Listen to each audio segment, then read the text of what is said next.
India आघाडीमध्ये यायचं असल्यास राज ठाकरे उद्धवजींसोबत बोलतील असं राऊतांनी म्हटलेलं आहे। चर्चेनंतर दिल्लीत प्रमुख नेत्यांसमोर प्रस्ताव ठेवला जाईल असंही ते म्हणताय।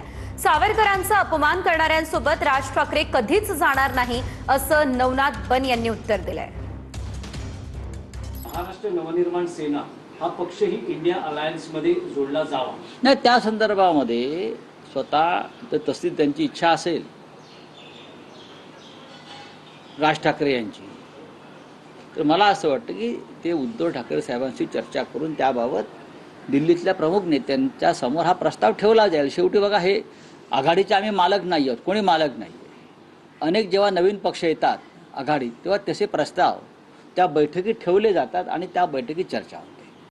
तेव्हा महापालिकेची निवडणूक झाली तेव्हा देखील संजय राऊतांनी अनेक प्रयत्न केले की सन्माननीय राज ठाकरे महाविकास आघाडीमध्ये यावेत, परंतु राज ठाकरे कधीही राहुल गांधींच्या नेतृत्वामध्ये एकत्र येणार नाहीत। राहुल गांधींनी सातत्यानं स्वातंत्र्यवीर सावरकरांचा अपमान केला आणि राज ठाकरे हे स्वातंत्र्यवीर सावरकरांचे सच्चे भक्त आहेत। त्या राहुल गांधी सोबत राज ठाकरे स्वप्नामध्ये देखील जाणार नाहीत। तुम्ही फक्त आणि फक्त खुर्चीसाठी स्वातंत्र्यवीर सावरकरांचा अपमान सहन केला आणि तुम्ही राहुल गांधींची, सोनिया गांधींची